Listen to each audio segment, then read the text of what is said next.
Sem mais delongas, tá? Nós vamos dar continuidade às nossas aulas de hoje, porque devido ao feriado da semana passada, né? Feriado é bom, mas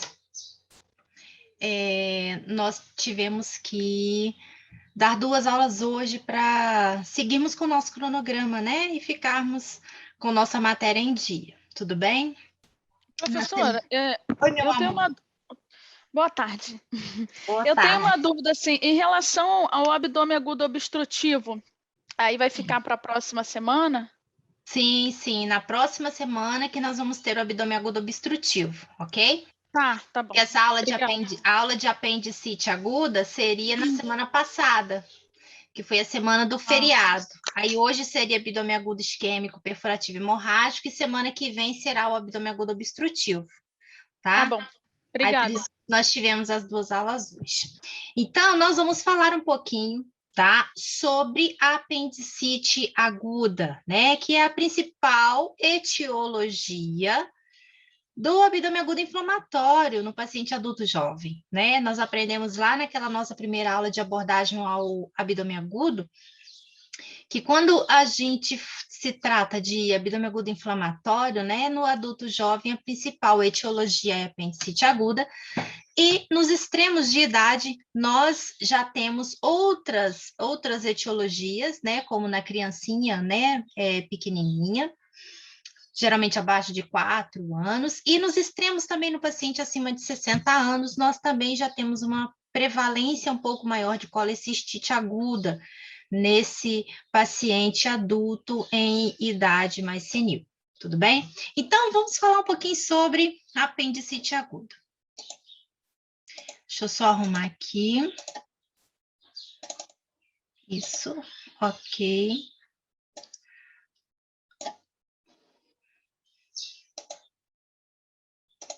Colocar o nosso apontador, nosso laser. Então, vamos lá.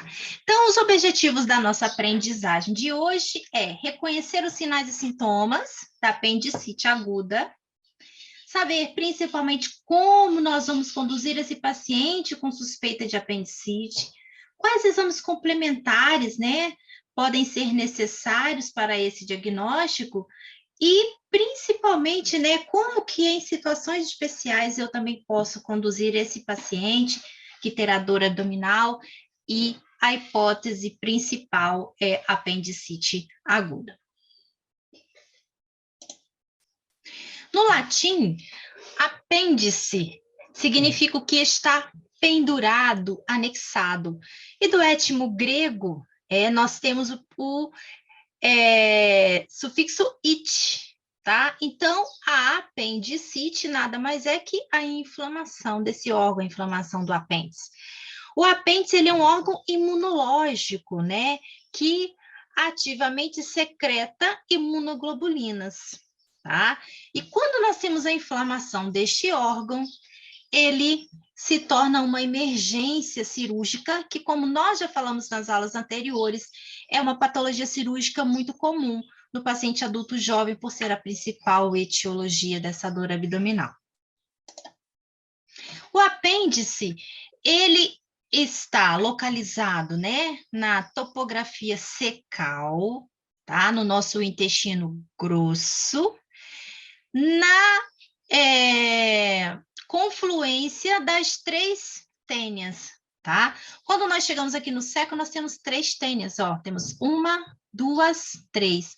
Quando elas se confluem, nós temos a presença desse apêndice, né, chamado de apêndice cecal ou apêndice vermiforme.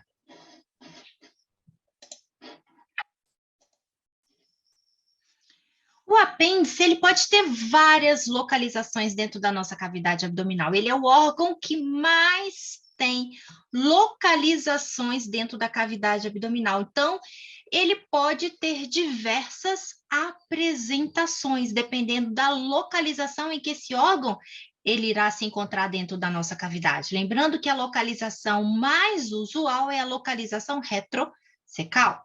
Tá? Esse órgão ele pode ser encontrado, tá, em diversas localizações. Aqui, ó, lateral ao ceco, tá? Pode ser retrocecal, ele pode ser encontrado na fossa ilíaca, ele pode estar alongado próximo aos vasos ilíacos, ele pode ser encontrado na posição pélvica, tá? Ele pode estar retroileal, tá? Ele pode estar encontrado perto da cicatriz umbilical, então de diversas localizações nós podemos encontrar esse apêndice, sendo que a localização mais usual é essa localização retrocecal.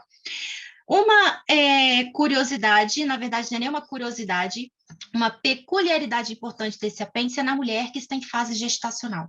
Quando nós temos o aumento desse útero, esse apêndice também ele vai se modificando, porque com o aumento da minha cavidade uterina, esse apêndice ele vai subindo para as porções mais superiores da nossa cavidade abdominal.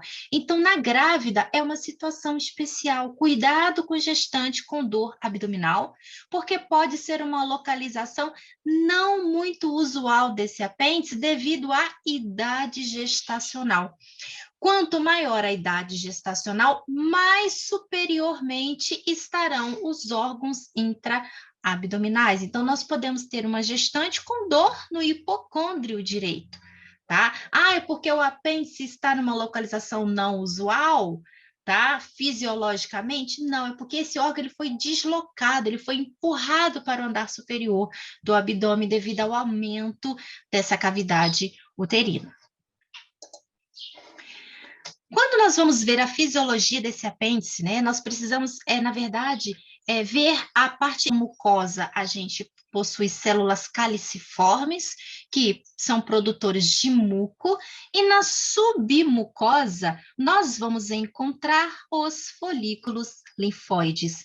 Esses folículos linfóides, tá? Eles são raros ao nascimento, porque quando nós nascemos, eles ainda estão em estágio de amadurecimento. Há 20 anos é que nós vamos encontrar a quantidade máxima desses folículos, que fica em torno de 200, tá? Por isso que a idade mais comum de nós encontrarmos a adolescência, né? E do paciente que ainda está um adulto, mas ainda juvenil. Então, de 12 a 20 anos, que é o pico, né? De maior quantidade desses folículos, é onde que nós vamos encontrar o maior número de casos de inflamação desse apêndice. Após os 30 anos, a gente já começa a ter o quê? A redução. 60 anos, nós temos traços ou até mesmo ausência desses folículos linfóides. Por isso que, nos extremos de idade, tanto na criancinha muito pequena, né, naquele bebezinho, né, 4, 3 aninhos, é muito infrequente a gente encontrar apendicite aguda, da mesma forma no paciente mais idoso, acima dos 60 anos. Por quê? No bebezinho, eu ainda não tenho uma hiperproliferação desses folículos, e no paciente acima de 60 anos, eu já tenho uma escassez desse tecido linfóide. E qual a fisiopatologia da apendicite aguda? Como então que eu vou inflamar esse órgão? O que acontece para esse órgão ter esse processo inflamatório agudo? Primeiro, eu tenho que ter uma obstrução. E o que pode obstruir a luz desse apêndice? Diversas causas. A principal é a hipertrofia desses folículos linfóides, tá? Eles vão crescendo, aumentando de tamanho, se hipertrofiam e podem obstruir a minha luz apendicular. Pode ter outras causas? Sim, pode ser um fecalito, pode ser um corpo estranho, pode ser ascaris lumbricoides. Então, qualquer coisa pode obstruir a minha luz apendicular. Pode ser um tumor que cresceu e obstruiu a luz do meu apêndice. Mas a causa mais comum de obstrução é a hipertrofia dos folículos linfóides.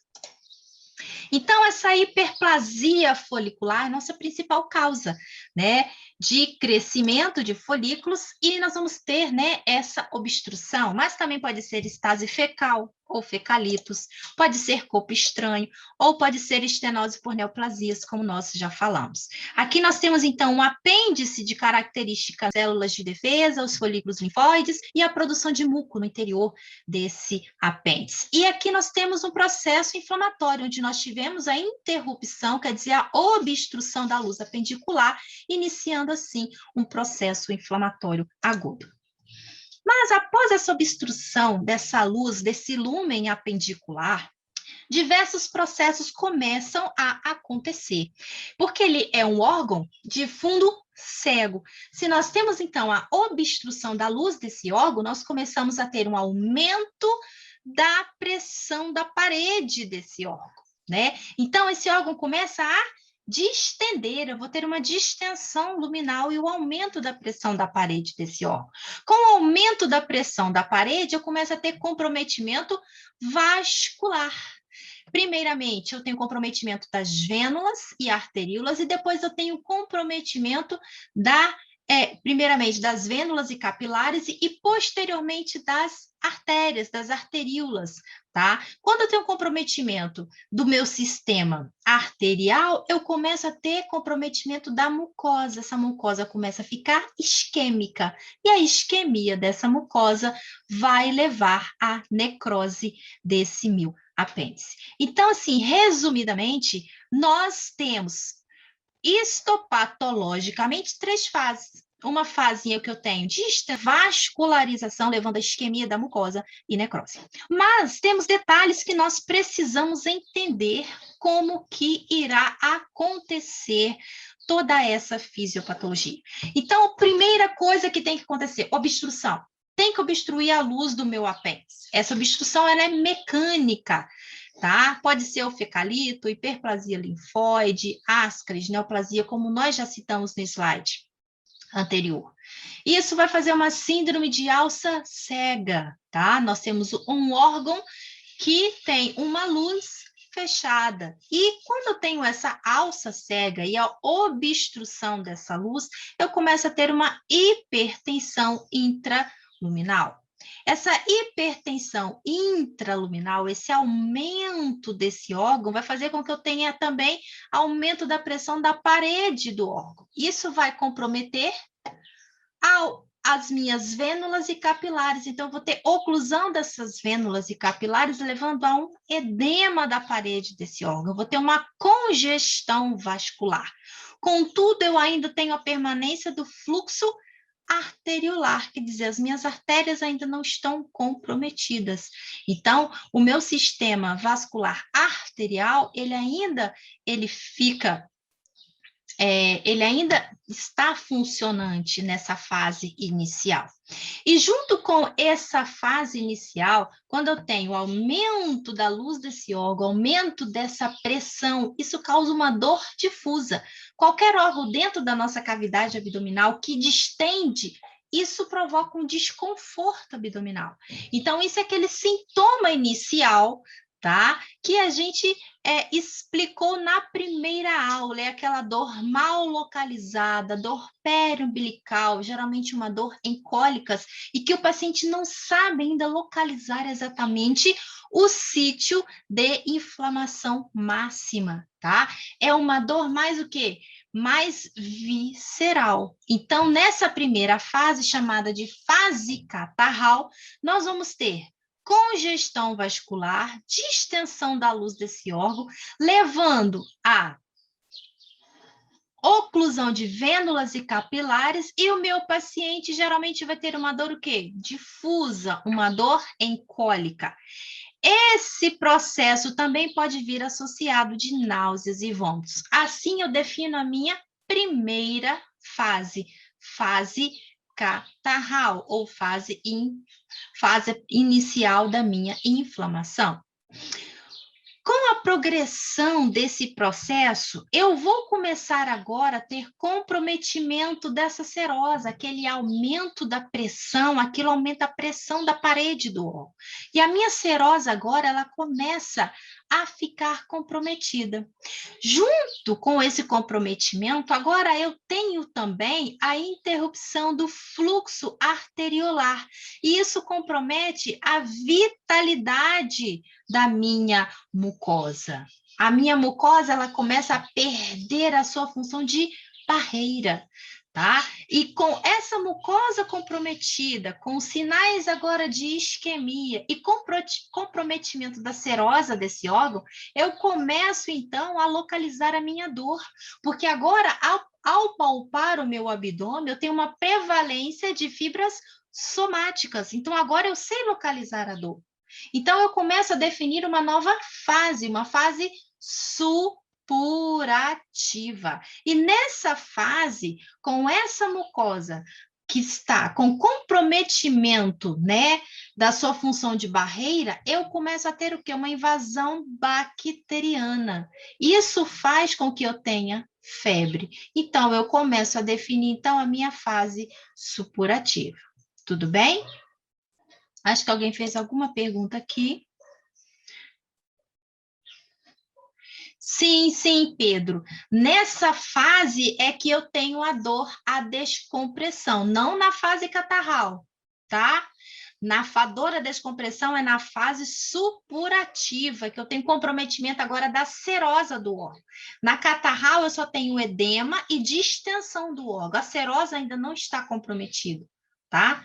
Eu tenho edema porque as vênulas não conseguem mais fazer o retorno venoso, então eu tenho um órgão aumentado de tamanho, com aumento da pressão intraluminal, tá? E edema dessa parede, porque eu não tenho retorno venoso.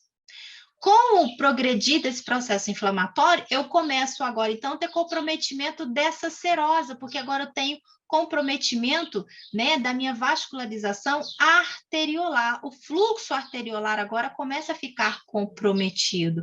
E junto eu tenho a minha mucosa, que ela começa a perder a função de barreira. Então, agora, com a serosa comprometida, a dor, ela agora se localiza. Eu tenho mais fibras somáticas, então, no meu exame físico, eu tenho dor à descompressão.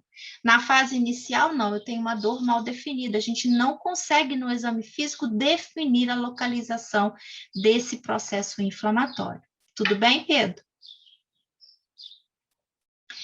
Ok. Então, ó, se eu tenho agora uma mucosa comprometida, isquêmica, né? Eu tenho invasão, tá? De bactérias, né? Eu começo, então, a ter continuidade desse processo e agora eu vou ter necrose, né? A consequência da isquemia é a necrose. E quando eu tenho necrose, eu entro, então, na minha fase necrótica. E nessa fase aqui, eu começo a ter exacerbação de sintomas. Eu começo a ter uma febre mais elevada, acima de 38, tá? Eu começo a ter sinais mais exuberantes, tá? Desse meu paciente que me leve a pensar que eu tenho uma fase necrótica. Nessa fase aqui necrótica, tá? Eu posso ter peritonite localizada, porque aí eu já tenho translocação bacteriana, bactérias circulantes em todo o meu sistema, e os meus substrato de crescimento é o meu próprio apêndice que está inflamado. Então, elas vão circular pelo meu corpo e vão parar aonde? Na minha cavidade abdominal, onde eu tenho um local onde elas possam se proliferar. Então, eu posso ter peritonite localizada, ou eu posso ter uma peritonite difusa. O meu organismo não conseguiu conter aquele processo inflamatório e eu posso ter, então, um comprometimento de toda a minha cavidade abdominal. Aí os meus sinais peritoneais serão evidentes não só na fossa ilíaca direita, mas sim em toda a minha cavidade abdominal. Essa necrose pode, então, perfurar, gerando, então, uma quarta fase perfurativa da apendicite. Então, a gente define essas 4 fases, tá? Da apendicite aguda: fase catarral, fase supurativa e a fase necrótica. Ficou bem definido isso aí para vocês? Isso é muito importante, porque o paciente que chega na emergência com uma dor abdominal, Só com a história e o exame físico que nós vamos fazer, a gente pode definir a fase da apendicite. A gente pode definir se a gente tem uma apendicite complicada ou não complicada. Quer dizer, eu posso dizer se eu tenho uma apendicite em que eu já tenho instalação de necrose ou eu tenho uma apendicite em fases iniciais. Alguma dúvida até aí? Ou tá A, tudo bem? a peritonite difusa, professora, é quando acontece a fase perfurativa ou a necrótica? A peritonite difusa, ela é mais comum, né, de acontecer quando tem a perfuração desse apêndice, porque aí eu tenho conteúdo que cai na cavidade abdominal. Mas na fase necrótica, eu também posso ter a peritonite difusa, porque eu tenho bactérias circulando. Se o meu organismo não consegue conter aquele processo inflamatório, eu vou ter proliferação bacteriana em toda a cavidade abdominal. Tá? Então, eu posso ter peritonite difusa, tá? Não só localizada. Qualquer órgão do meu corpo, do meu organismo que está inflamado, aí o meu aumento, as minhas alças intestinais, elas vão até aquele local para tentar o quê? Bloquear aquele processo. Por isso que na apendicite é comum nós palparmos o quê? O plastrão, que na verdade são esses órgãos que estão ali ao redor desse apêndice tentando bloquear aquele processo inflamatório. Então, nós podemos palpar esse plastrão. Mas, em algum momento, esse bloqueio pode não funcionar. Ou pode ser algum paciente que não tem um bloqueio eficiente. Exemplo, a criança.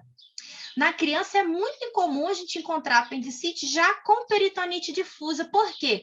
As suas células de defesa estão em fase de amadurecimento. Então, na criança, ele geralmente não tem o bloqueio como no adulto jovem. Então, é comum na criança encontrarmos apendicite já em peritonite difusa, porque a gente não tem o amadurecimento dessa nossa defesa, desse processo imunológico. Tudo bem? Tudo bem, professor, obrigado.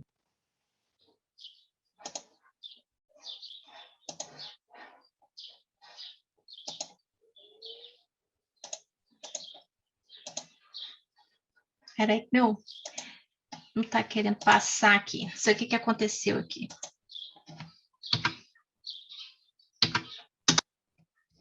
Tenta sair Vou do no modo de slide. apresentação, professor, e depois voltar para o modo de apresentação. Ah, Ele tá. tá passando, só que tá dando as setinhas, professora. Oi? Ele tá passando, só que tá dando as setinhas, olha lá.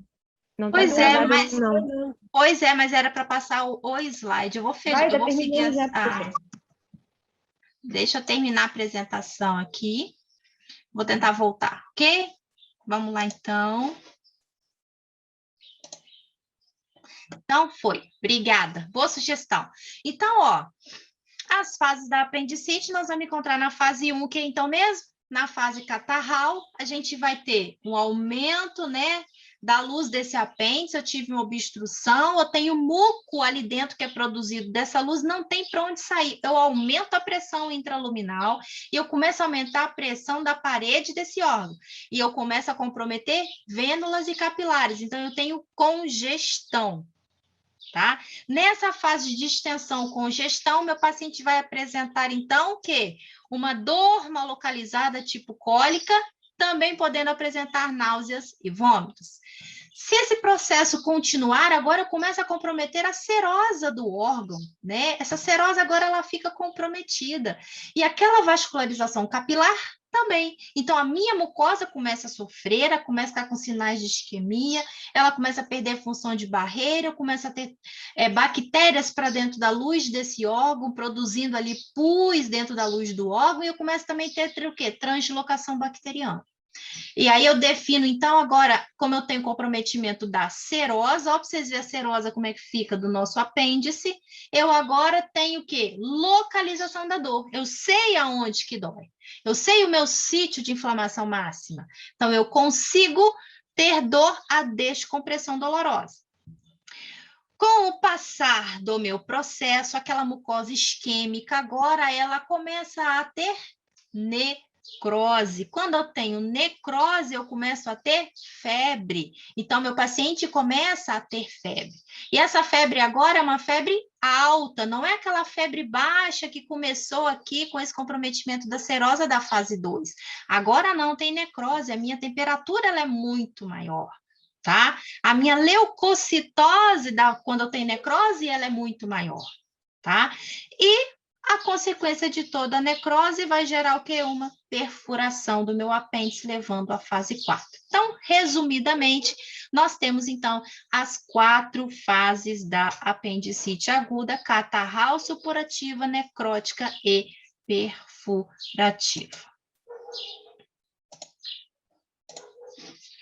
E quais as bactérias, então, que eu vou encontrar nesse meu processo inflamatório? As mesmas bactérias predominantes do meu cólon, né? E que bactérias são essas? A mais abundante de todas é a Bacteroides fragilis, né? Que é uma anaeróbia. Nós vamos encontrar também das aeróbias, a principal é a E. coli, mas também podemos ter Klebsiella, Proteus, né? E algumas bactérias, e a bactéria positiva nós podemos encontrar seria o enterococo, ok? Então, se quando nós formos falarmos de antibiótico profilático ou terapêutico, o nosso pensamento é para esse quadro. As principais bactérias que vamos encontrar no colo, mais abundantes desse colo, dessa minha flora intestinal.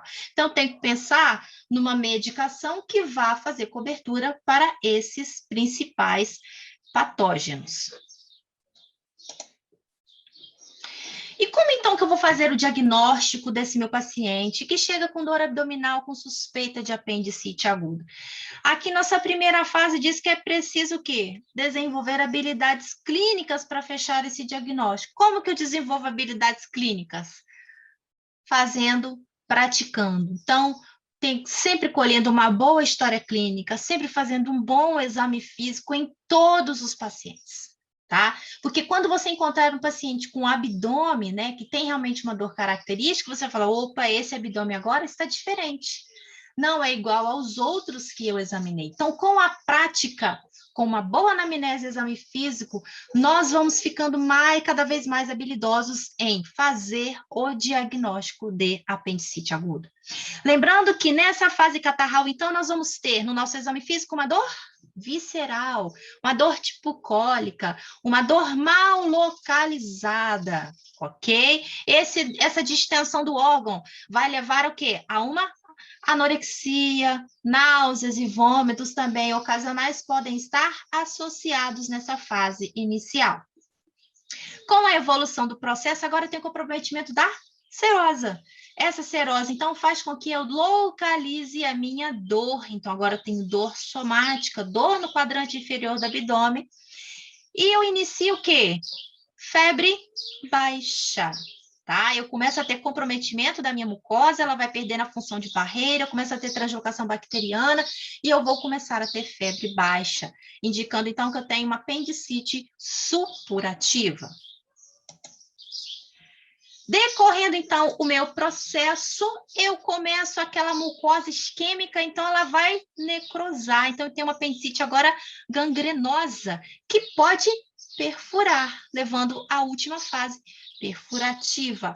Essa necrose, com essa perfuração ou não, pode levar a uma peritonite, como nós já falamos, que pode ser localizada ou difusa. Vai depender do bloqueio que o meu organismo irá fazer a esse processo inflamatório. A dor abdominal ela pode ser atípica, ó, em 45% desses 9 vão apresentar náuseas, e os vômitos, eles geralmente são variáveis. Então, é muito mais comum a gente encontrar anorexia e náuseas nesse processo inicial do que vômitos. Geralmente, os vômitos são mais ocasionais nesse processo inicial da apendicite aguda, ok? O Ronald perguntou sobre o antibiótico profilático. Nós vamos falar daqui a pouquinho, tá, Ronald? Sobre antibiótico profilaxia e antibiótico terapia, ok? E no nosso exame físico, nessa fase inicial, né? Como que nós vamos avaliar esse nosso paciente? Esse paciente, provavelmente, ele vai começar a ter o quê? Uma dor, né? No abdômen. Então, esse paciente pode ter uma hiperestesia local no ponto de McBone, quer dizer, ele pode ter uma dor, né? a compressão nesse ponto de Meckelborn. Pode ter uma hiperestesia também de rebote, né? A gente, ao palpar esse abdômen, o paciente pode ter uma hiperestesia, uma dor lá na fossa ilíaca direita. Esse paciente já pode apresentar uma defesa muscular. Lembra quando a nossa musculatura, aquele peritônio parietal, ele está irritado, ele está inflamado, a gente faz contratura involuntária dessa musculatura. A gente tem elevação da temperatura, geralmente até 30, 38, e se indica já um processo de apendicite complicada, né? Sinal de Rovesing nós também podemos encontrar, né? Onde a gente vai ter uma hiperestesia de rebote referida. Na mulher, sempre lembrar de complementar com o exame ginecológico, porque nós podemos ter outras causas, outras etiologias dessa dor na fossa ilíaca direita, pode ser uma doença inflamatória pélvica, né? Pode ser uma prenhese tubária rota, pode ser um cisto ovariano torcido, né? Ou roto. Então, na mulher, sempre complementar com o exame ginecológico. E em todos os pacientes devem ser realizados o toque retal, porque ele faz parte do exame físico. E esse toque retal, ele pode nos dar dados, né, para esse diagnóstico de apendicite aguda. O paciente que tem uma apendicite localizada no fundo de saco, um apêndice pélvico, ao manusear esse fundo de saco, esse paciente terá dor, né? Então, o toque retal, ele é muito importante na complementação dessa avaliação física inicial do nosso paciente.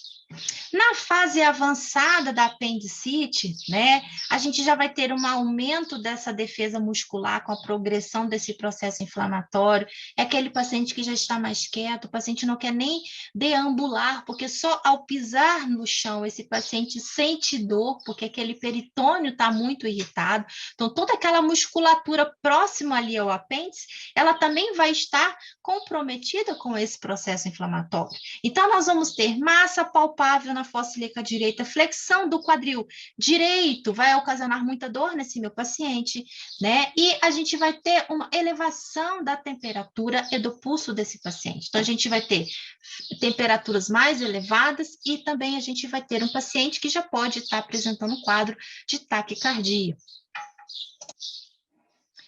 Esses pacientes, nós podemos encontrar o sinal do Psoas e do obturador positivo. Aqui nós temos o sinal do Psoas, onde a gente coloca o paciente em decúbito lateral esquerdo e a gente flete essa perna, tá? Tenta fazer uma flexão posterior dessa perna e o Psoas que está em íntimo contato, né? Ali, posteriormente, com o apêndice, com o processo inflamatório e essa movimentação, essa flexão, nós vamos gerar dor no nosso paciente. Ou nós também podemos fazer o sinal do obturador, tá? Que o paciente está em decúbito dorsal e nós vamos, fazer uma flexão e uma rotação lateral, tá? Do membro inferior direito desse paciente, ele também vai referir dor na fossa ilíaca direita. Nós podemos encontrar também hiperestesia de rebote, rigidez muscular, toque retal e o sinal de Lenander. Esse sinal de Lenander é a diferença de temperatura, tá? Axilo-retal. A gente tem essa diferença de acima de 1 grau. Então, se eu tenho um paciente com uma temperatura axilar de 38 graus, e eu faço, né, a ferição da temperatura retal e essa temperatura dá 39,1, eu tenho, então, uma dissociação dessas temperaturas acima de 1 grau. Isso também é um fator preditivo para apendicite aguda. Mas será que nós só temos esses sinais? Não, nós temos inúmeros sinais que podem nos levar, né, ou corroborar com essa nossa suspeita clínica de apendicite aguda. Esse slide aqui tem no livro texto de vocês, no Sabeston, tá? Depois vocês olhem com calma, são vários sinais que indicam não só apendicite aguda, mas que também indicam o diagnóstico também de outras patologias, outras etiologias. E exames complementares? Será que eu necessito solicitar exames complementares para o meu paciente com apendicite aguda? Tá? Quando eu falo de mulher, sempre solicite um beta-HCG, principalmente a mulher que está em idade fértil, em fase reprodutiva.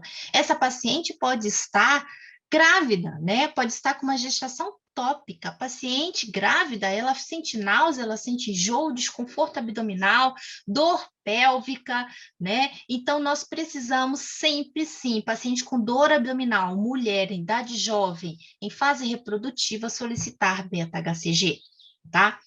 Quando eu tenho essa suspeita clínica e eu não fecho o meu diagnóstico só com a história e o meu exame físico, eu preciso de exames que vão me auxiliar. Então, eu posso inicialmente solicitar simplesmente um hemograma completo, uma amilase, né? Essa amilase, geralmente, ela vai estar aumentada porque eu tenho processo inflamatório na cavidade abdominal, mas nunca 3 vezes acima do valor normal. Esse AS também pode vir alterado, né? Pode vir até com piúria, principalmente se tiver um apêndice retrocecal, onde, né, por aproximação, né, desse processo inflamatório com o meu ureter, por proximidade, né, eu posso ter piúria nesse ureter, por proximidade desse processo inflamatório. Então, cuidado só simplesmente em olhar o exame, tá? Primeiro, a clínica, ela tem que vir, né? A clínica e o meu exame físico. O exame, como o nome diz, ele é complementar, ele é subsidiário, ele vem para nos auxiliar nessa nossa investigação diagnóstica. Exames de imagem eu também posso solicitar para corroborar com esse meu diagnóstico. Eu posso fazer uma simples rotina radiológica de abdômen agudo, um raio-x de tórax, né, um raio-x de abdômen em pé e deitado. Posso também solicitar ultrassom, tomografia, ressonância ou até mesmo laparoscopia.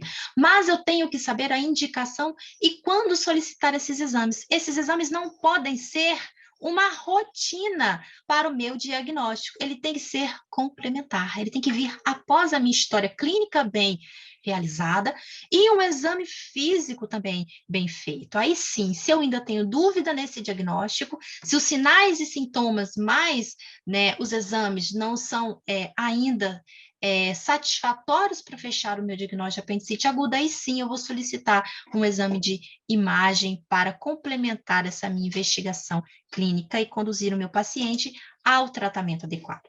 Então, o que a gente vai encontrar nesse exame laboratorial? Nós vamos encontrar uma contagem de leucócitos que pode estar ainda dentro do valor normal, pode ser uma apendicite na fase catarral, em que ainda não tenho uma expressão, né, muito significativa do aumento de leucócitos. Então, eu posso encontrar esses leucócitos tanto de 10.000 a 18.000. Lembrando que, geralmente, os leucócitos acima de 16.000 indicam uma fase mais avançada dessa apendicite, já tem necrose instalada quando eu tenho leucocitose, a encontrar um desvio à esquerda. Então, eu vou ter um aumento de bastonetes. Os bastões normais, geralmente, é até 2, 3 bastões, a maioria dos laboratórios. Então, acima, né, dessa quantidade de bastonetes, né, tem laboratórios que vão até 5, né, a quantidade normal de bastões, eu tenho uma elevação. Isso também é um fator que me ajuda nessa história clínica, nessa minha investigação. A amilase vai estar alterada, que vai ter um processo inflamatório na minha cavidade, e o beta-HCG mandatório em pacientes que estão em idades férteis, tá? E muito importante, ó, o exame de urina, às vezes pode pois as localizações não habituais do apêndice inflamado urinário, tá? Então, esse apêndice que está ali retroperitoneal, em contato com aquele meu ureter, pode vir no meu EAS piúria. Isso pode retardar o meu diagnóstico de apendicite aguda. Algumas pacientes, né, nesse diagnóstico errôneo de infecção urinária, são encaminhados novamente para casa, para o acompanhamento ambulatorial, com, às vezes, antibiótico terapia para tratar a infecção urinária e, na verdade, elas estão com uma apendicite aguda. E esses pacientes retornam para emergências gravemente enfermos, muitas das vezes já com sepse instalado. E a gente perde aquele time de ainda fazer um tratamento cirúrgico na fase mais inicial dessa patologia cirúrgica. Exames de imagem. Temos ultrassom, a tomografia de abdômen, ressonância, laparoscopia, tá? Mas o que temos de importante tá? Que a taxa de diagnóstico de apendicite incorreta permanece constante, bem como a taxa de complica significativamente maior entre mulheres do que entre homens, porque nas mulheres nós temos outras etiologias, né? Temos a prensa tubária rota, a DIP, como nós já falamos no início da aula. Então, esses exames complementares, tá? Eles têm, sim, as suas vantagens em serem solicitados, mas eles têm que vir acompanhado de uma boa história e um bom exame físico. A gente não pode, um paciente que chega com dor abdominal, sem uma história completa, um exame físico bem realizado, simplesmente solicitar um exame de imagem. O exame de imagem pode, às vezes, retardar, tá? Um paciente que precisa ser operado, um paciente que precisa ter um tratamento cirúrgico naquele momento, por simplesmente não ter o quê? Dados significativos na imagem que nos levem a pensar nesse quadro de apendicite aguda, tá? Então, muito cuidado ao solicitar uma imagem. Tenha sempre antes uma boa história e um bom exame físico. E na rotina de abdômen agudo, será que nós podemos encontrar alguns sinais, né, nesse abdômen agudo inflamatório? Nós já vimos na nossa primeira aula que a rotina radiológica de abdômen agudo, ela tem uma riqueza de sinais e detalhes no abdômen agudo obstrutivo, né, que a gente vai encontrar aquela exuberância, edema de alças intestinais, sinais de empilhamentos de moeda, apagamento de pessoas, né, podemos encontrar interrupção do fluxo, né, podemos encontrar também pneumoperitônio, indicando abdômen agudo perfurativo, então, corpo estranho. Então, sua indicação maior é para o obstrutivo, perfurativo ou para avaliarmos corpos estranhos, né, dentro do tubo gastrointestinal. Mas nós podemos encontrar em fases mais avançadas dessa peritonite sinais importantes, como o apagamento desse músculo psoas, alça sentinela ali na fossa ilíaca direita, fica uma alça intestinal ali paradinha, chamada de alça sentinela, tá? Podemos encontrar pneumoperitônio local discreto, mas isso é raro de ser encontrado, tá? Que pode indicar perfuração daquele apêndice, porque o ar que sai da luz daquele apêndice, ele é muito pequeno, então não tem a capacidade de fazer, geralmente, grandes pneumoperitônios. Pneumoperitônios exuberantes em pacientes com apendicite é raríssimos de se encontrar. O pneumo pequeno, então, é raro também, tá? Então, nós encontramos aquela imagem bonita, igual nós vimos na úlcera perfurada, isso é raríssimo, tá? De ser visto em um paciente que tem uma apendicite perfurada, porque o órgão, a luz é muito pequena, então a quantidade de ar, ela é pequena. Então, faz geralmente pequenos pneumoperitônios, mas isso não é comum. O comum é nós encontrarmos simplesmente, às vezes, a alça sentinela, alças distendidas, edema de parede dessas alças intestinais, principalmente se a gente já tiver uma peritonite difusa, tá? Proveniente dessa apendicite aguda. E nós podemos encontrar uma imagem, né, bem sugestiva, né, de apendicite, que é o fecalito. Mas esse fecalito tem que ser radiopaco. Mas se encontrarmos, né, na fossa ilíaca direita, na topografia secal, com uma imagem exuberante, com uma clínica exuberante, um exame físico, né, de descompressão dolorosa, brusca na fossa ilíaca direita, essa imagem nos ajuda a confirmar o diagnóstico de apendicite aguda. Como nós vemos aqui nessa imagem, nós temos uma alça na fossa ilíaca de fecalito, né? Esse fecalito pode ser radiopaco e ser visualizado na radiografia simples de abdômen. A nossa ultrassonografia, né, não é um exame mais indicado na dúvida diagnóstica, mas ela pode nos ajudar, principalmente se for uma grávida, uma gestante, né, com um quadro sugestivo de apendicite agudo, e nós temos dúvida desse diagnóstico, então nós podemos solicitar um ultrassom. Lembrar que o ultrassom, ele é um exame que ele é muito bom para massas, para ver sólidos, tá? Então, a visualização desse apêndice pode ficar um pouco comprometida com esse exame de imagem.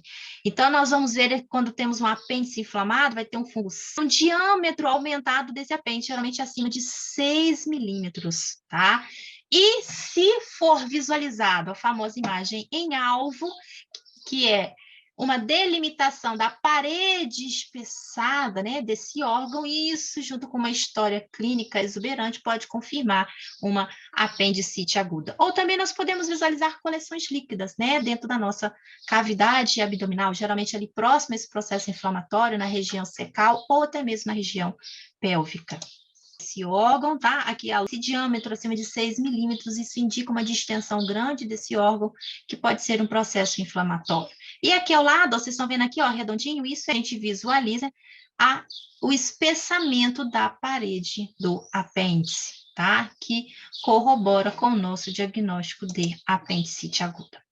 E a tomografia computadorizada de abdômen, né? Na nossa primeira aula, nós falamos que é o melhor exame de imagem quando nós queremos confirmar a etiologia da minha dor abdominal, né?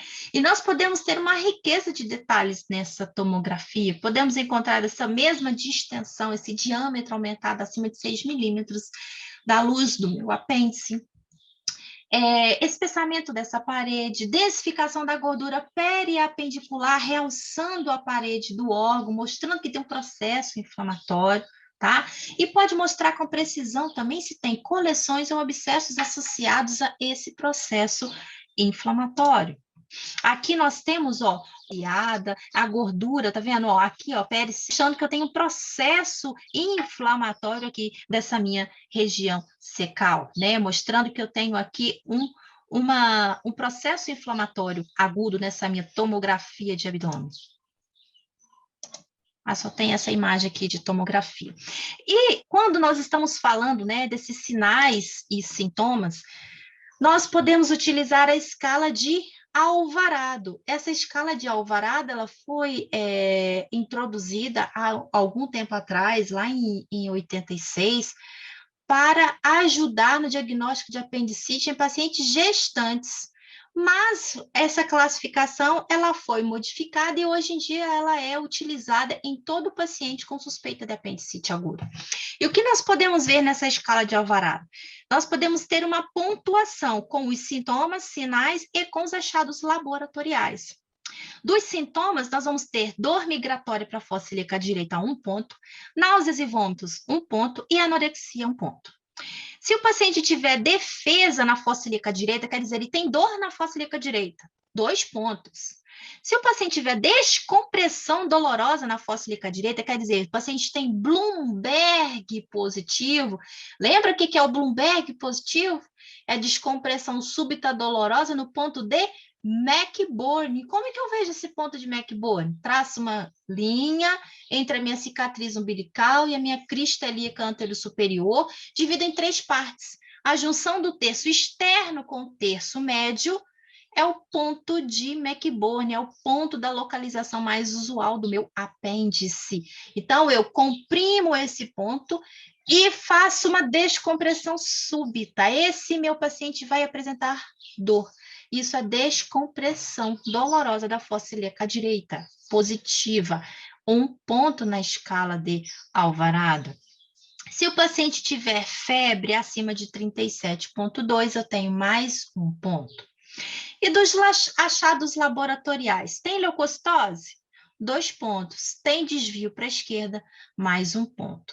Essa pontuação de Alvarado, ela tem uma pontuação total de 10 pontos. Se nessa investigação eu tiver menos de 3 pontos, eu falo que tem baixo risco para apendicite. Então, é pouco provável que seja a principal etiologia dessa dor abdominal. Preciso investigar melhor esse meu paciente, porque deve ser outras causas de dor abdominal. Agora, se eu tenho uma pontuação entre 4 e 6 pontos, isso tem um risco médio, um risco moderado, então pode ser uma provável apendicite. Então, esse paciente deve ficar em observação e ser reavaliado 12 horas, a apendicectomia é recomendada nesse meu paciente. Agora, se eu tenho uma pontuação acima de 7 pontos, eu tenho alto risco.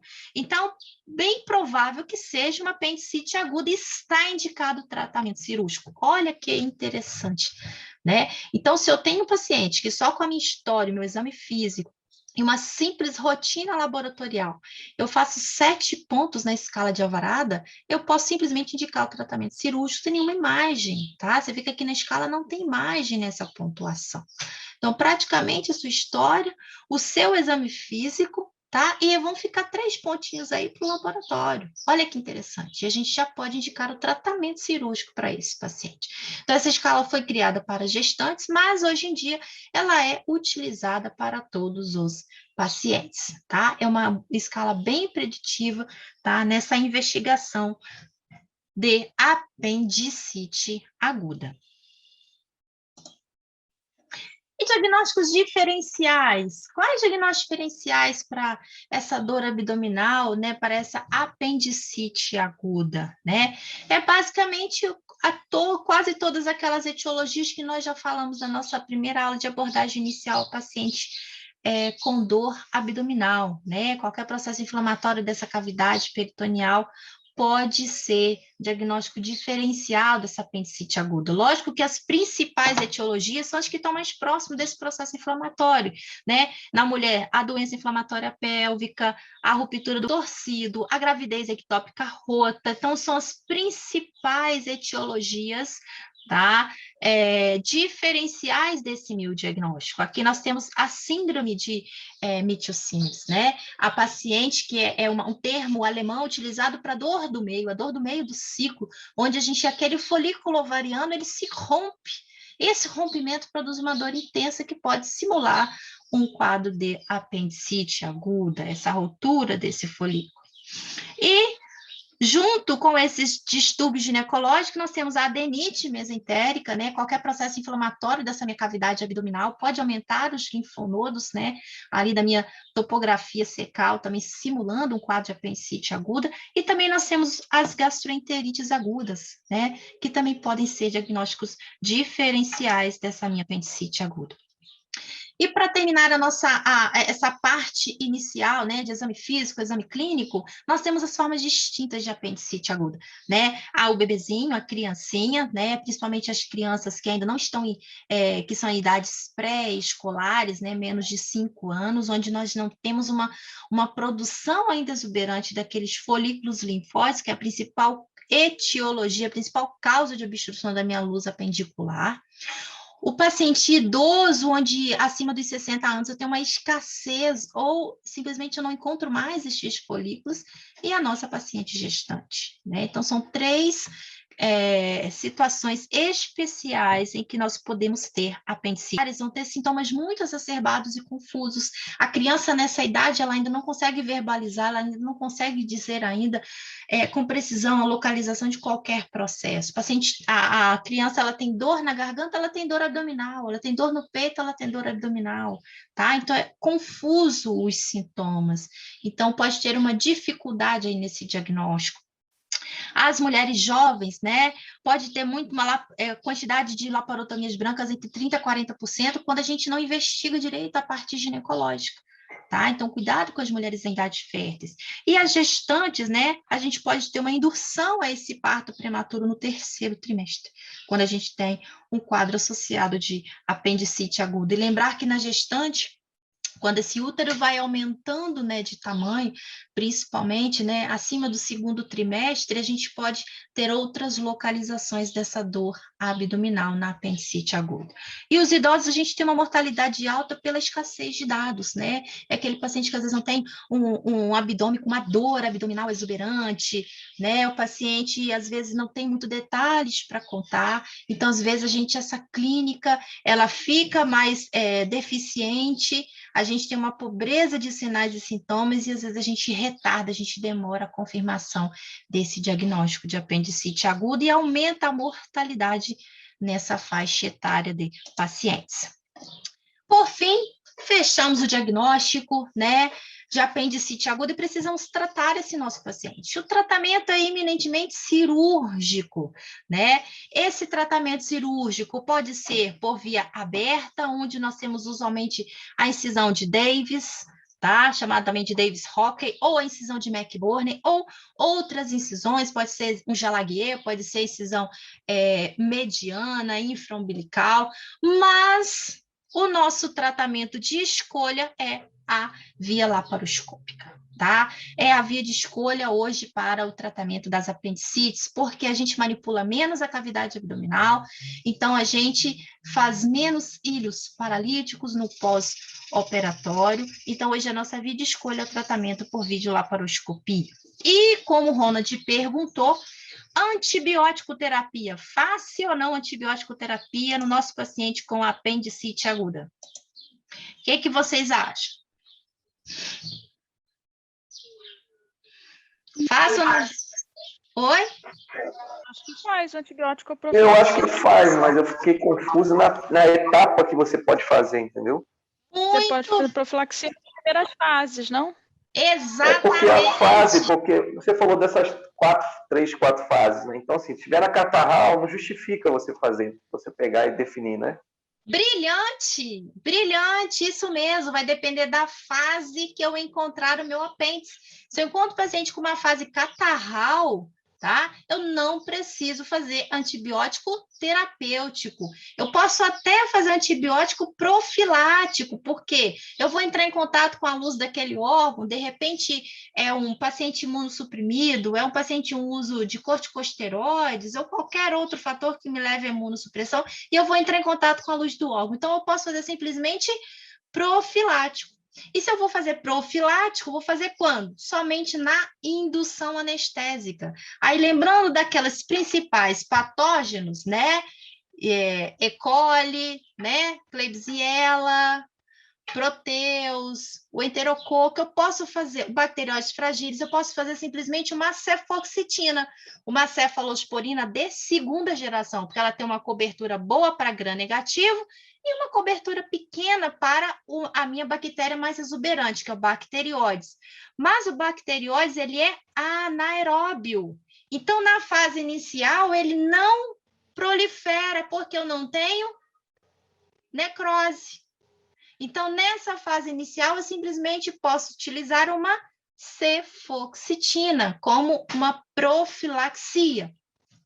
Agora, se eu tenho necrose instalada, eu tenho uma apendicite que eu posso falar que ela é complicada. Aí agora eu tenho uma proliferação mais exuberante de bactérias, então eu preciso ter um espectro de ação maior. Aí sim, eu posso fazer uma outra antibiótico terapia. Eu posso fazer uma cefalosporina agora de terceira geração, que eu vou ter também uma cobertura boa para gram negativo, mas eu preciso associar o quê? Um metronidazol para cobrir bem essa flora abundante de bacterióides, tá? Desse meu anaeróbio que vai se proliferar aí nessa necrose. Tudo bem? Seria Então, ceftazidima, professor? Oi? Faria a ceftazidima, no caso? Não, inicialmente a gente faria um ceftriaxone mais o metronidazol, tá? Para a gente fazer essa cobertura aí na apendicite aguda, quando tem necrose, não a ceftazidima, a gente vai fazer a ceftriaxone, tá ok? E quando eu tenho a fase supurativa, nessa fase supurativa em que eu tenho comprometimento da serosa do órgão, eu já tenho translocação bacteriana, dependendo do status do meu paciente, eu posso até fazer uma terapia de curto espaço de tempo, em 48 horas somente. Tá? Eu operei, era uma fase supurativa, era um paciente idoso, né? Um paciente, às vezes, diabético, não tinha pus dentro da minha cavidade abdominal, mas eu achei que esse paciente, ele estava um pouquinho, como eu vou dizer para vocês, o paciente já com quadros já toxêmicos por causa da infecção, então eu posso fazer uma terapia de curto espaço, posso fazer 48 horas desse meu antibiótico, ok? Agora, se tem necrose instalada ou se tem pus, se tem coleção de pus na minha cavidade abdominal, seja localizada ou difusa, eu tenho que fazer antibiótico terapia, porque aí eu tenho substrato para crescimento e proliferação bacteriana. E se eu não faço cobertura, esse meu paciente vai evoluir com crescimento exuberante na cavidade abdominal, e esse paciente vai chegar a uma taxa de mortalidade muito maior. Então, se tem necrose e tem pus na minha cavidade abdominal, é mandatório fazer antibiótico terapêutico. Tudo bem? Ficou entendido ou ficou em dúvida? Só necrose eu faço terapêutico também? O divisor de águas é a necrose, tá? Então Tem seria fase fase A1, 3, fase fase 3. 3, Fase terapia. 1, fase 1, fase 2, que são as fases iniciais, catarral e a fase supurativa, se que você optar em fazer, faça um antibiótico profilático, só na indução anestésica, ok? Agora, tem necrose instalada, é fase necrótica ou fase perfurativa, eu tenho que fazer antibiótico terapêutico, ok? E eu preciso ter agora um espectro maior de ação. Então, eu vou fazer uma cefalosporina de terceira geração, ceftriaxona, associada a um metronidazol, para ter uma cobertura do meu anaeróbio, do meu bacterióides fragilis. Professora, Diga. você falou agora há pouco que na fase supurativa você até pode fazer uma antibiótico terapia curta de 48 horas. Quando que eu na fase supurativa ainda, que era para ser a antibiótica profilaxia, quando que eu vou fazer antibiótico terapia nessa fase? Você consegue me dizer mais ou menos? Eu até falei, mas acho que falhou um pouquinho aqui a internet. Então, num paciente, exemplo, um paciente mais idoso, às vezes um paciente diabético, que eu abro e tem só fase supurativa. Aí esse paciente, ele já chegou, de repente, com sinais de toxemia, aí eu faço uma terapia de curto espaço. Ele não tem necrose instalada, ele não tem uma coleção purulenta na cavidade, mas esse paciente já tem um grau maior de imunossupressão. Esse paciente eu posso fazer uma terapia de curto espaço, posso fazer 48 horas de antibiótico nesse meu paciente, ok? Mas, resumindo, fase inicial... E só para completar, fase inicial, catarral e supurativa, eu faço antibiótico profilático, ok? Escolha monoterapêutico, cefoxitina. Se não tiver cefoxitina, faço ceftriaxona e metronidazol, profilático, na indução anestésica, ok? Agora, tem necrose, eu preciso fazer antibiótico terapêutico. Tem pus na cavidade, coleção purulenta, eu tenho que fazer antibiótico terapêutico com ceftriaxona, cefalosporina de terceira geração e metronidazol. Eu sempre o inicio com essa medicação. Depois, se o meu paciente evoluir, piorar o quadro, né, de repente fazer uma infecção dessa cavidade abdominal, né, que a gente fala uma peritonite terciária, aí sim, eu penso em mudar essa antibiótico terapia, eu posso subescalonar esse meu antibiótico, ok?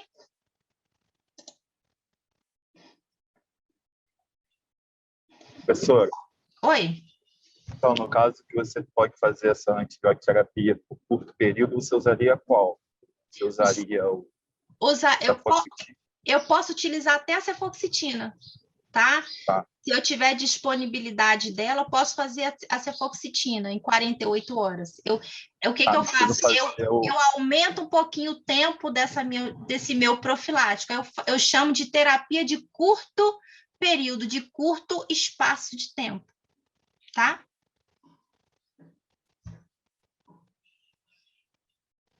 Entende? Ok? Ok. Eu pensei que faria o outro, mas não. Pode fazer a cefoxitina mesmo. Pode fazer a cefoxitina, tá? Obrigado. Agora, se tem necrose, não. Se tem necrose, tem que ser uma terapia com espectro de ação maior. Tá? Não entendi. E mais tempo também. Exatamente, porque aí eu não vou cobrir a minha bactéria mais abundante, entendeu? A cefoxitina não pega tão bem, aí eu preciso de outra terapia, aí eu posso associar o ceftriaxona mais o metronidazol. Aí agora outra pergunta, quanto tempo nós vamos fazer antibiótico terapêutico no nosso paciente? Profilático a gente já sabe, na indução anestésica. Eu quero aumentar um pouquinho, fazer uma terapia de curto espaço, 48 horas. Mas não, é terapêutico. Tinha necrose, tinha pus na minha cavidade abdominal. Quanto tempo eu vou deixar esse meu paciente com um antibiótico terapêutico? 14 dias? 10, 14 dias? 10, 14 dias. E aí? Quem dá mais, quem dá menos? Hoje, gente, a nossa literatura, ela já tem, tá? Uma imensidão de trabalhos dizendo que para as patologias, para as infecções da cavidade abdominal, a gente já tem uma segurança em suspender a antibiótico-terapia com a melhora clínica e a melhora laboratorial do nosso paciente. Então, a gente não tem um tempo pré-determinado, 7 dias, 10 dias, 14 dias, tá? É melhora clínica e laboratorial.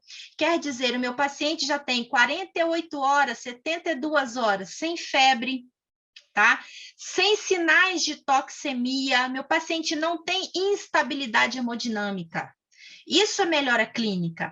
E laboratorial, eu já tenho normalização dos meus leucócitos. Lembra? O leucócito normal, ele é 8.500 mais ou menos 2. Então, eu tenho até 11.000, tá? Ou então, eu posso ter até, né, 6.500, ok? Então, se eu estiver nessa faixa de normalidade de leucócitos e também os meus bastões na normalidade, quer dizer, até 3 bastões na minha periferia, eu considero que esse meu paciente também tem melhora laboratorial. Se eu tenho esses 2 parâmetros, eu posso suspender essa minha antibiótico-terapia, tá? Com quanto tempo? Pode ser 48 horas, 3 dias, 4 dias, 5 dias. Então, vai depender do meu paciente. O que esses trabalhos viram? Que quando a gente faz uma terapia, né, muito extensa, a gente acaba induzindo, tá, mais resistência bacteriana. Alguns trabalhos mostram que aumenta até o número maior de infecções de feridas operatórias. Tá? Então, hoje, para as infecções, para as patologias da cavidade abdominal, nós já temos uma segurança muito grande com trabalhos, tá, científicos, evidenciando que a melhora clínica laboratorial dos processos infecciosos abdominais, nós podemos suspender esse antibiótico terapêutico quando esse paciente já tem normalização do laboratório, quando esse paciente já não tem mais sinais clínicos de infecção. Ok? Então, apendicite aguda, isso serve para apendicite aguda, isso serve para colecistite aguda, tá? Qualquer processo inflamatório da minha cavidade abdominal. Tudo bem?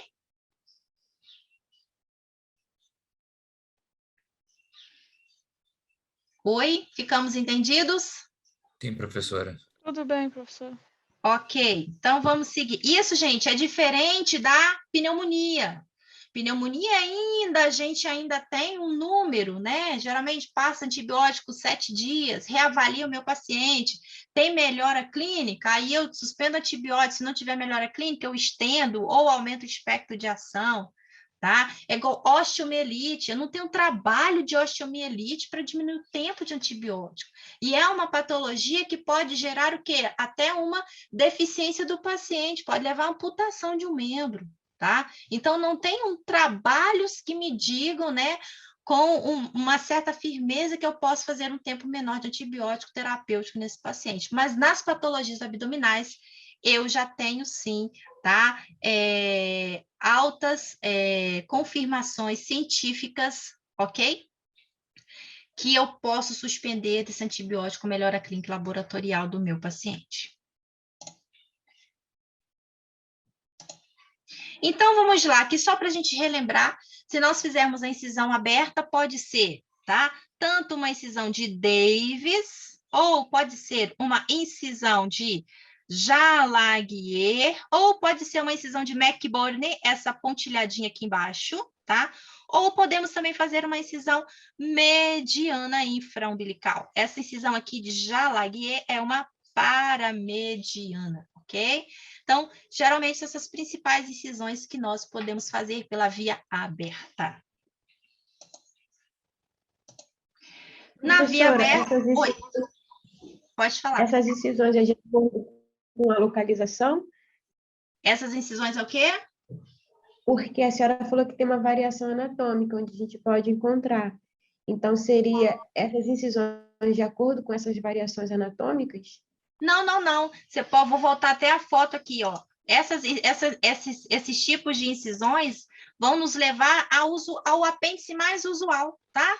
Olha aqui, ó, essa incisão, ó, a de McBurney, a Davis e a Jalaguet estão praticamente na direita, tá?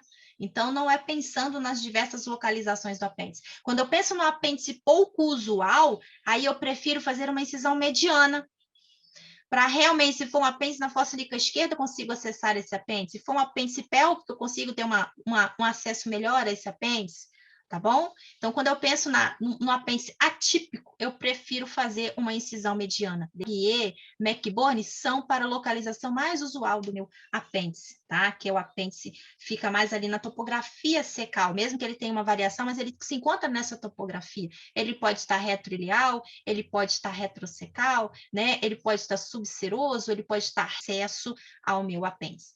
E quando eu faço esse acesso também mediano, vai depender também da clínica desse paciente. Se eu tenho um paciente com irritação peritoneal difusa, né? Isso indica que eu tenho um processo em toda a cavidade abdominal. Então, eu posso ter abscessos em outras localizações que não seja abscesso cecal. Então, se eu faço essas incisões, eu restringo, né, o meu acesso ao restante da minha cavidade abdominal. Então, nesses pacientes com apendicites avançadas, em que eu tenho peritonite difusa, o ideal, quando eu faço via aberta, é fazer uma incisão mediana, que eu posso até ampliar a minha incisão e ter um acesso maior a toda a minha cavidade abdominal. Agora, se é um paciente em que eu tenho processo inflamatório, ele está nas fases mais iniciais, ou pode estar numa fase mais avançada, mas a dor ela é completamente localizada, né? A descompressão dolorosa só na fossa ilíaca direita, eu falo que eu tenho um processo localizado. Então, eu posso fazer uma incisão em que eu tenho acesso direto a essa topografia usualmente o meu apêndice. E aqui só mostrando para vocês, quando a gente entra, né, na nossa cavidade abdominal, a gente vai fazer o apêndice, a gente vai ligar essa artéria aqui, que é a artéria apendicular, lembra? Que é ramozinho lá da nossa ileocólica. Depois nós vamos fazer a ligadura da base e secção desse apêndice. Pode se invaginar ou não o coto apendicular, depois fazer uma bolsinha de tabaco. Essa bolsinha aqui, ó, a gente faz uma sutura ao redor dessa parede do seco, invagina esse coto e a gente fica com essa visualização, tá? Com o coto completamente invaginado. Ou nós podemos fazer, né, hoje, o método de escolha, que é a apendicite videolaparoscópica, né, onde a gente vai introduzir um trocáter, a gente passa a nossa ótica, a gente visualiza o processo inflamatório, aí nós vamos introduzir mais 2 trocáteres, cada um em uma crista, né, antero-superior, próxima à crista antero-superior, onde nós vamos fazer o mesmo processo que a gente faria aberto. Vamos seccionar, né, a base desse apêndice. Pode ser por clipe, né, pode ser por... como que fala, cauterização, tá? Dessa base apendicular. Tem pinças que vão cortando e coagulando ao mesmo tempo, ok? Mas a técnica principal, né? A ideia da técnica é a gente retirar esse apêndice inflamado, ok? Aqui só um resuminho para vocês, tá? A gente vai utilizar a cefoxitina, uma monoterapia, tá? Se não tivermos a cefoxitina, podemos utilizar outras medicações, pode ser a ampicilina, tá? Pode ser uma cefazolina associada ao metronidazol. Nunca a cefazolina sozinha, que a cefazolina vai pegar principalmente germes da pele, estrepto, estáfilo, tá? Então, a gente não pode fazer ela como monoterapia sozinha. E outras alternativas também seriam o cipro, levofloxacina, getramicina ou osteonol, tá? Mas a principal monoterapia de escolha é a cefoxitina, tá? E quando a gente tem a apendicite, né, complicada, onde a gente tem necrose instalada, né, tem a fase necrótica, ou até mesmo a gente já tem perfuração desse apêndice, a gente tem que fazer um antibiótico, ter ceftriaxona e um metronidazol, como nós já discutimos anteriormente, tá? Outras opções poderia ser uma fluocinolona com metronidazol, ou uma piperaciclina com tazobactam, ou uma ticacilina com clavulanato, para a gente também fazer uma cobertura, principalmente desses gram-negativos e anaeróbios. Complicações da nossa apendicite são infecções do tecido subcutâneo no nosso sítio cirúrgico, então abscesso de ferida operatória. Podemos ter também abscessos intraabdominais, tá? A gente pode ficar restos, substratos em que a gente possa ter proliferação bacteriana e a gente pode ter formação de abscessos pélvicos, interalças, abscessos nos espaços subfrênicos, tá? Aquele coto apendicular que nós ligamos, fechamos, né? Ele também pode abrir e fazer uma fístula fecal, ou nós podemos ter outras complicações inerentes a qualquer pós-operatório, né? Pode ser uma pneumonia, pode ser uma telectasia, tá? Pode ser uma infecção urinária, então podemos ter diversas outras complicações, lembrando que as principais são as infecções de ferida e os abscessos intracavitários. Quando nós temos essas complicações operatórias, a gente tem que avaliar os sinais e sintomas que o nosso paciente está pela ferida operatória, principal local, tá? Que esse paciente pode estar apresentando infecção. Se essa tiver infecção da ferida, meu tratamento é drenagem ampla dessa ferida operatória. Então, uma infecção local da ferida. Infecções locais, o tratamento deve ser local, então eu vou fazer drenagem ampla dessa ferida operatória. Agora, se eu não tenho infecção da ferida e eu desconfio de um abscesso intracavitário, esse paciente, para eu evitar um novo trauma cirúrgico, eu confirmo antes, então faço uma tomografia de abdômen para visualização de coleções intracavitárias. Pode ser um abscesso pequeno, discreto, eu posso até fazer uma drenagem percutânea desse abscesso, fazer uma antibiótico terapia associada, ou multilocular, se é que esse paciente sem infecção paciente. Agora, se esse paciente clinicamente está instável, eu tenho que considerar uma nova abordagem cirúrgica, uma laparotomia exploradora com drenagem, tá, dos abscessos intracavitários. Tá bom? Então, simplesmente, o paciente evolui no meu pós-operatório, né, com instabilidade hemodinâmica ou febre, ou piora do meu leucograma, eu tenho que pensar, primeiro sítio, infecção da ferida, vou lá na ferida operatória. Não tem infecção da ferida operatória? Opa, pode ser abscesso intracavitário. Aí eu vou começar a pesquisar esse abscesso, faço uma tomografia, se a tomografia tiver um abscesso pequeno, bem localizado, posso fazer uma drenagem percutante. Se for uma coleção mais fluida ou com várias loculações, né, e o paciente estiver estável, eu posso simplesmente optar por antibiótico terapêutico, mas com instabilidade eu tenho que fazer nova laparotomia exploradora e fazer drenagem, né, desses abscessos, lavagem exaustiva novamente dessa cavidade abdominal.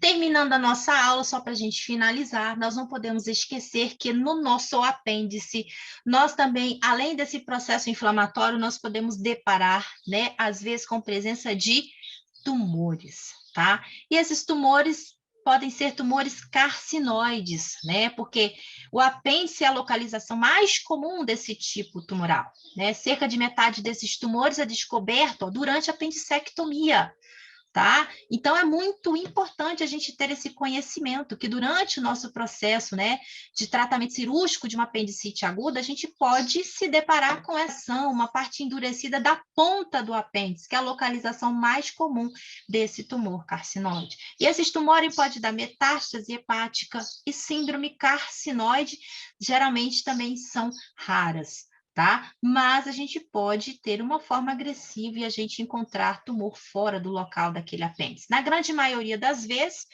só o tratamento cirúrgico com apendicectomia isolada é suficiente. A gente trata a apendicite e trata o tumor, na grande maioria das vezes. Exceto quando há envolvimento evidente de linfonodos e o tumor tem mais de 2 centímetros de adenocarcinoma, tá? Ou no mesoapêndice, ou a base do seco está invadida. Aí, nesses casos, tem que fazer colectomia direita.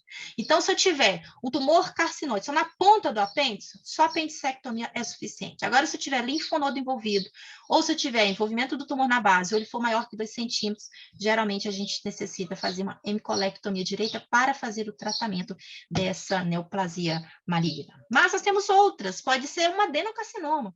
E os adenocarcinomas, eles são raros, né, de localização do apêndice, e também são descobertas incidentalmente.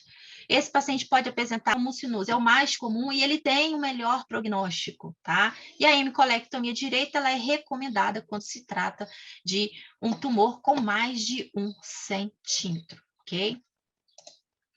Nós também podemos ter mucocele e pseudomixoma peritoneal. A mucocele do apêndice, ela consiste na dilatação cística desse apêndice, com o seu lúmen repleto de mucina, tá? Essa imagem cheia de muco, cheia de mucina em seu interior. Isso é uma mucocele. Em raras ocasiões, ela é causada por uma neoplasia, pode ser um cistoadenoma ou um adenocarcinoma, que aí vai ser uma neoplasia mucinosa do apêndice. E apendicectomia, 2 casos, tanto do mucocélio como do pseudomicção peritoneal. E se sofrer ruptura, é possível ocorrer um quadro conhecido como esse pseudomicção peritoneal, caracterizado por produção difusa de mucina em toda a cavidade peritoneal, com celularidade tumoral em graus variáveis. Então, o ideal é que quando a gente encontrar, né, essa bolsa de mucina, que a gente tente remover esse apêndice sem estourar a bolsa, porque aí a gente vai fazer com que esse peritônio produza, né, em toda a cavidade abdominal, e a gente pode ter graus variáveis dessa neoplasia maligna, ok? Professora, Oi, se amor. tiver fazendo por vídeo laparoscopia, eu consigo fazer essa remoção sem estourar a bolsa ou preciso abrir? Consigo. Principalmente quando a gente encontra esse tipo de tumor, se eu encontrar essa bolsa, eu não quero romper, assim que eu clipar a base do apêndice, eu posso utilizar uma endobag. Tá? Essa endobag é uma bolsinha, um saquinho que a gente passa, coloca o apêndice lá dentro para retirar ele da cavidade abdominal. Porque geralmente a pior parte da retirada do apêndice é quando a gente tem que retirar ele da cavidade, que a gente passa pela incisão do trocáter. Nessa passagem, eu posso romper essa bolsa. Então, logo que eu fizer a secção da base, eu coloco esse apêndice dentro da endobag e vai ficar protegido. Se romper, está dentro dessa bolsinha. Essa bolsinha, assim que a gente engloba o órgão, o apêndice ou qualquer outra estrutura da cavidade, a gente fecha a sua boca. Tá? Ela vem com um fiozinho, a gente fecha essa boquinha e aí o órgão fica todo ali dentro, ou aquela peça cirúrgica fica todo dentro daquela endobag. Tá? Aí evita fazer esse tipo de ruptura dentro da nossa cavidade abdominal, tá bom? Mas, se eu, durante a cirurgia, não tenho a endobag, a incisão é pequena, pode romper? Eu posso ampliar um pouco mais a incisão, tá? Do meu trocáter e tirar com cuidado esse meu apêndice, tá? O ideal é que ele não rompa, porque senão eu transformo essa mucocele no pseudomicção peritoneal. Pode ser uma patologia mais agressiva para o meu paciente, ok? E, por último, o linfoma, também é outra neoplasia que pode ser encontrada nesse nosso apêndice. O mais comum é no Hodgkin, tá? E suspeita-se em apêndices grandes, maiores que 2,5 centímetros de diâmetro, tá? Então, apêndice que muito aumentado de tamanho. O tratamento inicial atual apêndice, tá? O bom desse tumor é que não precisa de terapia adjuvante. Então, geralmente, o tratamento cirúrgico na apendicectomia, ela é eficaz para a maioria dessas neoplasias de apêndice, ficando simplesmente alguns poucos casos em que a gente tem tumorações muito grandes ou uma invasão maior e que a gente necessita fazer uma hemicolectomia direita. Dúvida, gente?